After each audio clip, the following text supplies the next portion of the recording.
All right, so we're going to start our Q&A session. We have some questions already from Katrina. Where did you all sleep? Simon or Dave? Dave is here too. Do either of you want to take that one?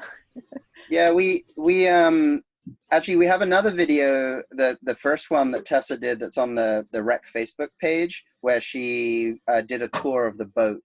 The boat is a 48-foot pilot house cruiser, so it's a really big boat. It had two cabins in the stern of the boat, and then it had a V berth, a big captain's or owner's cabin in the front, and then a fourth one right in the middle. So we each had our own cabin to put our clothes away and retire to. So that's where we slept. And we got a question from Sean. I think this one's for me because he asked if the anti-seasickness goggles actually helped. They're kind of crazy, but I think they did.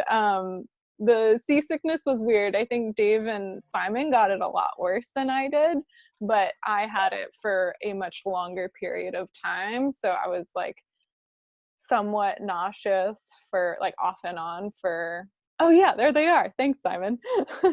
So these were these belong to my wife Erin. They were tested on the French Navy. They have, you can see they have like liquid, like bubble levels in, and so and they have like little side ones too. So the intention is that it creates like an artificial horizon for you.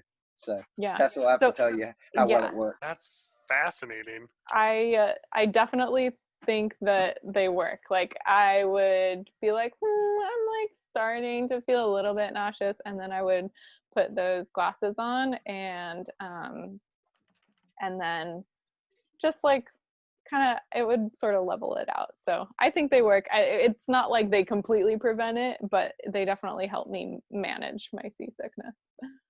The seasickness was super interesting. Like I have sailed like all the way through the Atlantic.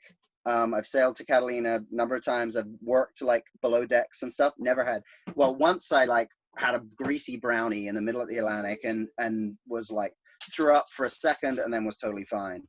This, like the first night, I don't know if it was something about like the seas being confused in Hawaii, but the first night all of a sudden just like got head straight over the side and sick, and it stayed for like 2 full days. And the thing that was really interesting was that your brain was gone. Like we could function enough to like sail the boat, but like we didn't say anything. Like Tessa, Dave, and I, we didn't speak for like 2 whole days. And then I remember on the 3rd day, like I woke up in the morning, it was like suddenly like my brain was back, and I was like, oh, okay, I think I'm gonna be all right now. So it was really humbling experience, and to know what people feel like when they're seasick. So yeah, it wasn't just feeling nauseous and throwing up. It was like full on like you're a zombie. So yeah. And like I said, I guess Danny has the next question, and one of them is how long did the seasickness last? So for Dave and Simon, it was like 2 days, and then for me it was like I'd say a week and a half or so, but like I only threw up the first 2 days, so I kind of like experienced that bit, and then I also experienced just like slight nausea for a while. So I think seasickness hits everyone a little bit differently in some ways.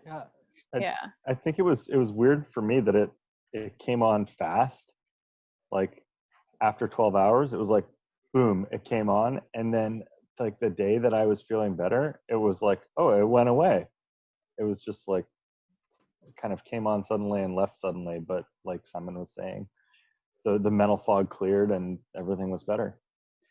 One thing, we were pretty tired coming in, and Paul had been there for 5 days already, so he was kind of itching to go. So we got there after kind of we flew up to Seattle first and then to Hawaii, so we were pretty tired and hadn't slept very well, and I think that may have contributed to it, because we pretty much got there and immediately left. So I think maybe that was part of it, but who knows. Yeah. Um, Danny also asked, did you eat any of the tuna raw? That's a good question. We did not, but we did freeze some of it so that we could potentially. We ended up giving that to my aunt and uncle instead. Yeah, apparently, I'm sure Danny knows why I asked the question, but apparently, most tuna that you have as like sushi or sashimi has previously been flash frozen to prevent people from getting like uh, bacteria or Parasites and stuff. parasites and stuff like that. Yeah. Yeah. So we didn't try that. Yeah. Although apparently a friend of mine in Seattle told me that you can hold up the fish to light if it's translucent, and you can actually see sometimes if there's stuff going on in there, and then don't eat that piece raw.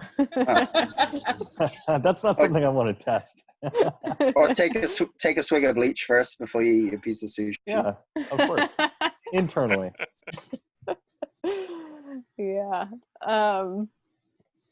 All right, another question from Danny. Did everyone have Doc Rock, and how bad was it? Dave, I think yours probably lasted the longest. You said you woke up, was it yesterday? Land, with sea legs on land. Yeah. Yeah, it was weird. I hadn't felt anything for a couple of days, and then I woke up and I was like, I took a step sideways and the floor wasn't there. Well, where did that come from? So if you don't really know what this is about, is like if you've been at sea for a while, when you get back onto land, the land moves. And so when you've been on the boat, you don't notice the boat moving anymore, but you step onto land and you're like swaying around. And actually some people, it's kind of dangerous. They'll come into land and take a shower and like slip in the shower and fall down and whack their heads. So that's the land sickness part. I was pretty proud of myself for catching Simon on video, almost going off the other side of the dock. Yeah. That was pretty funny. Nice ballet move. Yeah. Here's a question from Melissa. What was the longest sea journey you all took before this one? Well, for me, I think it was probably like 2 hours. I don't know. Yeah, I'd done an 8-day trip in college, but that was around Florida, so it was pretty calm, really different than the Pacific. And I'd sailed down from Boston to Bermuda and then onto the Virgin Islands, but that was on a big 120-foot schooner. So the most like big, like long distance on smaller boats is just we take our boat out to Catalina each summer and sail there and back. So that's just a day. JJ asked anything you couldn't cook because the boat was rocking. I'd say that I tried to cook some pretty funny things. Like I tried different cakes and things, but we discussed the possibility of creme brulee before going on the boat, and we ruled that one out. So we took precautions by not trying certain items. Even when we got used to sailing no longer seasick, it occurred to me that it was so difficult. The boat moved around so much, and you kind of had to brace yourself in the galley to cook, that I think we would have ended up making really simple food, like just mac and cheese or something like that. So Tessa and Dave had made a huge amount of food beforehand, and partly because we were so sick for the first 2.5 days, we hadn't eaten anything, and so we had enough food pretty much prepared for the whole journey that was in the freezer. I had put it in our freezer at Outback, and that freezer freezes down to like -27 Fahrenheit. So we then flew with it in like styrofoam boxes, and when we got to Hawaii, it was still like hard frozen. You could see like right at the beginning of that. And then so when we put it in the freezer, it was able to stay frozen the whole trip. So we had like pretty much gourmet food the whole time. It was just kind of heat and serve. And that was a really genius move. We were super psyched about that. Yeah, it was really great to have the prepared food, especially when it was just like, no one really wants to cook, and we just pop something in the oven and heat it up. So on that, you guys had a freezer that was like an electric freezer from the solar panels or something? Yeah, so this boat, because it was so big, was pretty fancy. It had a separate freezer from an opening fridge. Like on my boat, we have a fridge and freezer as like one thing. So if you put the food close to the cold plate, it freezes. If you put it like on the other side, it's like stays cold. This thing had like a dedicated freezer, and it was a really interesting one. It had some kind of, it wasn't on the whole time. It had some kind of plate that was filled with like glycoethylene or something that they would he would run the generator for an hour or so, and the generator would then cause the thing to freeze like super hard, and then that would like keep the freezer cold for like 24 hours and then like redo it each day. But it was like super cold freezer. That's awesome. But oh, and about solar panels. So there was solar on the boat, but there was, so the batteries could get charged by solar, but they also, whenever you run the engine, that would then charge the batteries too. And then there was a dedicated generator for charging the batteries. And the boat's Australian, so it had 230 volts instead of like 120. So you could have like a microwave and all of that kind of stuff. But I'd add that the solar panels, they didn't generate enough charge to actually keep up with the draw from basically running the instruments 24 hours a day, but they kept up kind of during the daytime. So we did have to run the generator, I'd say like every other day, just about, that we were running it to keep the batteries topped up.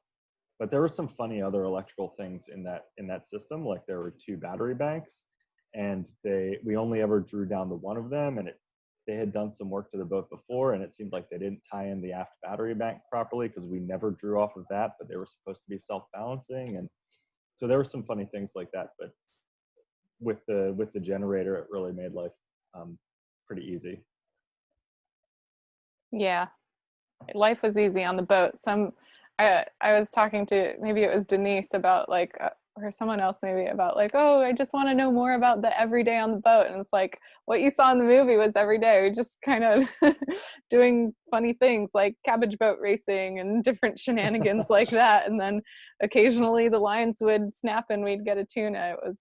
It was just really awesome. Yeah, it was really different than the sailing trip I had done before, which was with Outward Bound. And those boats don't have any motors. There's no electronic navigation equipment. Everything's dead reckoning, and you're counting the knots slip through your hand, like to measure boat speed, and watching the log go by and things like that. And so this was like pretty different experience to have kind of all of that technology in place. But yeah, just to say, like, when you don't have any wind, you turn on the motor and you can chug along at 5.5 or 6 knots instead of getting out oars and rowing and doing that kind of thing, or bobbing like a cork. I mean, it's pretty incredible that some people sail, they'll still do it without any kind of modern equipment, or without a motor. And Simon, didn't you say like you have a friend at your marina who just like picked up a sextant and a book and set out to sea without any equipment? Yeah, I mean, if our electricity had gone out, then we'd have been probably in the same boat. But yeah, technically a different boat. Yeah. I would say that for me, like I realized a lot of the hours was spent just staring at the sea. Mm-hmm. And it was a bit like, when you're at a campsite and you just kind of stare at the campfire, and like you can just stare for hours. It was very similar. Like just that motion of the sea is like staring in the same thing. And I imagine that probably, I don't know, like 11 hours out of my 12 waking hours or whatever are spent just kind of like staring at the sea. Yeah. And we did see some sunsets. JJ asked the question about the green flash, and we did see some really nice sunsets in the first half, like the first week basically. But there's like always some clouds on the horizon, so no real possibility of the green flash. And then the second half of the trip, I don't know if you could tell from the video, but it was pretty foggy, and there were some days where like we didn't see the sun the entire day, or for a couple days at a time, and didn't see any blue sky at all. So the weather was pretty interesting in that sense. Like as soon as we got to the North Pacific, it really changed. JJ also asked, did anyone try cowboy camping on the deck? We napped a lot, and a lot of the napping happened on the deck. Like in the video, there's that portion where I'm finding corners to nap in, and we did that a little bit on our watches, on our first couple watches, which brings us to Danny's question. Danny asked what was the schedule for that like. So the first 2 days we kind of buddied up, and Simon and Dave were on a watch together, and myself and Paul were on a watch together, and so sometimes we would take turns and nap, or at least Simon and Dave did like 45 minutes each. But then the watch schedule we had after that was 3 hours each, and somehow Simon got lucky on that one. I don't know how he pulled that straw. Simon had the 6 to 9 watch. Dave had 9 to midnight. Paul was midnight to 3, and then I had the sunrise watch 3 to 6. But soon after I got that watch, there were no more sunrises. Well, I think we decided to do a fixed watch rotation instead of like a rotating one. So we always had the same time period. Yeah. On the other trip that I had done, we did a rotation where every day you move an hour or two forward, and so you're on a different time block for each watch. But this one, you kind of got used to the time that you were dedicated to be on watch, and so I guess on the plus side, you get to adjust to that schedule, and you can just work around that. But on the minus, I would say, then you're kind of fixed with that. So you don't get to see other parts of the watch. Denise just asked, especially when the winds died down, what was your sense of movement like? Did it feel like you're standing still? I don't think I ever felt like I was standing still. Although the one thing that really surprised me, I was expecting there to be, a continuous swell. The boat would always be moving, even if the wind died down. That there would always be like a continuous, like you're in the middle of the trip. The closest land was the Aleutian Islands. We're 1,000 miles from anywhere, and so I expected these like constant Pacific swells. Well, that didn't happen like that at all. The wind, like the waves would get pretty big, and you'd get big swell from the wind. But then when the wind died, the sea conditions would completely change. And you see in that movie in the middle where it's like glassy water, the wind had died for a day, and all of a sudden the entire sea had gone completely flat. And that was totally blew me away. I just still actually can't really understand how that happens.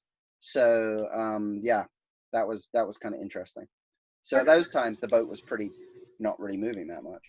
Part of why I asked that, like for outbackies that can think of times they'd been down in Baja and to be out in the water kayaking, and the water is just flat still, and it feels like you're on molten metal, right? Yeah. Because it's just crazy that there's no movement, and it can be really disorienting. Am I moving? Am I actually, like, what's happening? And I was curious, with no frame of reference of land, how odd that might have felt. There's no wind, there's just still. For the most part time it was moving quite a lot. Yeah. But it was just that one time it definitely settled down. It was interesting. Yeah, it was a little bit surreal when that happened. Yeah. Okay, I'm glad that Sean asked this question. What did you all film on? Because I think I need to clarify something for you all. I did not drop Simon's phone into the water. He made it sound that way during the cabbage boat racing, but Simon's first phone was attached to the rail on on top of the pilot house, I guess, and that got hit by the boom our very first day. So if you want to take a look at any of our other videos, or if you already have, there's one where we're like sailing away from Honolulu, and all of a sudden Dave says jibe, and then the phone falls off. And so luckily Simon had a second phone with him. So a lot of the films are from that, and mine and Dave's. We just all three of us have iPhones, so we just filmed on that. Yeah, it wasn't actually the boom that hit it. It was because the sail was out so far. There was a lot of line, and so the main sheet kind of swung across and just took everything off. It was the rope that hit it. But in that thing, you see the phone like hit the deck and stop, which is a real bummer, because if it had cleared the deck, I think it would have carried on filming as it went underwater. But it like paused before it bounced in the sea. So, oh well. Yeah, that was the biggest bummer. Sean is wondering why you had two phones to start with, Simon. Because I finally like got a new iPhone because I film with them so much. I had the old iPhone 7 that had a really great camera, and I finally was like, okay, I'm going to get this new one because it has really good low light ability. And then when I went to trade my other one in, they were like, oh, they will give you $79 for it. So I was like, okay, forget that. I'll just keep it as a backup like camera. So I'm super glad I did, because otherwise we wouldn't have had it. Yeah. There's a question about fishing stuff. I actually just recently made the same fishing rig. So I'm gonna go. You can see what we fished with. I think we went through all of the questions, but if I missed any, like apparently I missed the fishing one, then feel free to let me know, and we can shout out more questions and just keep chatting. There was a question about where would we sail on our next trip? Oh.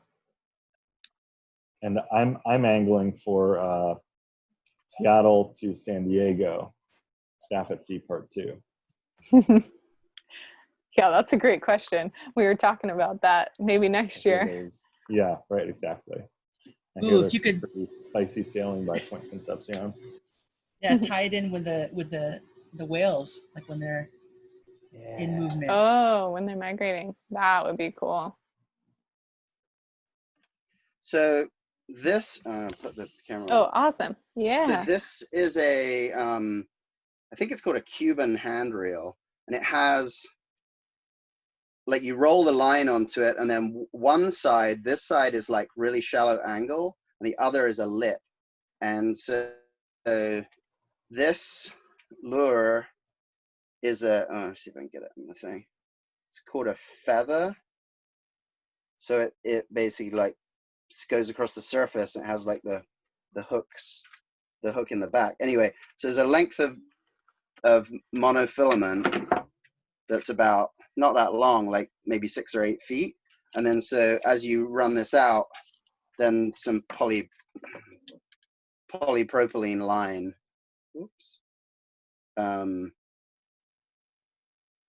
is attached to that. And then you just let all the line out. It's like 50 feet or so. And then you just take a bungee and like clip it into a like a cleat or something, so that if a fish hits it, you know, you don't lose this over the edge. But the other thing that we did is this gets tied onto a little knot, gets tied in it, and then you put a little elastic band, rubber band, yeah. And tie that to like a stanchion, and then you tie this end to the rubber band. So then this stretches the rubber band out, and then if a fish hits it, it snaps the rubber band, and this whole thing kind of gets yanked, and you hear a bang, and then you know you've got a fish on. So that's pretty much, like when that first lines got hit, actually both lines at the same time got snapped off. And we had previously seen a marlin come fly out of the water and then proceed to chase like a group of tuna, like a school of tuna across the bow of the boat. So I think when big fish hit them, they just like snap right through the line. So that's that. Did you make that rig? Yeah, I just made this. Did you find that? Oh, no, nice. I bought, this was the little plastic thing was $6. Then I bought this polypro line in West Marine, and actually you can't see it because I covered it in a heat shrink, but instead of tying a knot, I spliced. It's three strands, so I just opened it up and then spliced it back so it doesn't like create a disturbance in the water. So we have 2 of them now for next time we go out. Sweet. That's awesome. Any other questions we missed, or any questions popping into your heads right now? Does the boat stay in Seattle now, or does it go elsewhere? Oh, the boat, its home, its future home slash, yeah, its home is going to be in Sausalito. And so Paul is keeping it up in Seattle because, well, originally it was supposed to go to British Columbia. He was hoping to do a circumnavigation of Vancouver Island, but instead he's going to keep it up there for a while, and if the border opens back up, maybe they'll do that. Otherwise they'll bring it down to Sausalito. But yeah, so it's going to be in Seattle for a little while. And you said that it started in Australia? Yeah, so it's an Australian boat, and so he bought it there, and rather than shipping it across the Pacific, he got talked into basically and started researching and decided to get a bunch of crews together to bring it across. And so that's basically how this happened. All right, you should be able to share. It was actually pretty fun writing the daily posts. I haven't written anything in a really long time. I found it kind of enjoyable. I think partly because I only had to do it every 4 days. Yeah. Sean asked, when you caught the tuna, did you toss the head remains overboard, or what did you do with that? Yeah, we did. We tossed it overboard. Although we did, at one point, I brought a couple of fishing guides, like on how to like rig different lures for techniques, and it talked about cutting a strip of like the meat and the skin, the shiny skin and the belly, and we cut a strip and then about 10 inches long and then hooked it into the bottom of here. So as this was going along, it also looked like there was a fish swimming behind it. So we used that to make another lure, which actually got hit as well. So on our second fish. I think we had twice as many fish hit the lines and bite them off than we did fish that we actually caught. Yeah, this is the Predict Wind site. If you haven't seen it, this is where all of our blogs are. You can check them out. And then you can also, if you zoom out, you can see the entire route from the beginning in Australia. So it's really interesting. Part of the reason the route isn't like a straight line from, say, Tahiti to Hawaii is because of the wind. And so we had somebody who was sending us updates every 3 days for the forecast, and he had figured out like a route for us to take, and so every 3 days he would change that route if needed, but for the most part the route he gave us was the one we ended up following. Yeah, more or less. Rick Shima was that guy's name. In here you can kind of see right now why the route. You can see the line of the route. See the big blue blob in the center? That's the Pacific High. And so in the high pressure region, there's no wind. And so if you were to take this route right now, for the most part, you're getting, as you go north out of Hawaii, you're getting these easterly winds. And then as you get north of the high, then you start getting winds coming from the west that bring you into Seattle. So that's kind of the reason for that route. And that Pacific High is the same as that Pacific Gyre, the big garbage patch. And so we kind of scooped to the edge of it, but we definitely saw, like, when we were close to that high, like a piece of garbage, like a buoy or a net or something like that, about every hour, I think. But we didn't see the middle. Fair amount of plastic, like Gatorade bottles and milk crates, and unexpected stuff. Yeah. I don't know if you saw my question about I think it's called a macerator that's off for Oh, the yeah. for the gray water. I did not see that. So I was just There curious. there is one. Okay, so like the solid waste, you used it out there and versus Yep. holding It would tank it until just- you got landfall. It would grind it up and shoot it out the side. Yeah, he had a fancy electric toilet. Well, I had two heads, but as you use the toilet, it would both macerate and pump seawater in at the same time. It wasn't like hand pumping or anything like that. It was pretty fancy. All right, well, that's all we have. Thanks for coming, everyone. If you have other questions, feel free to contact Simon or I.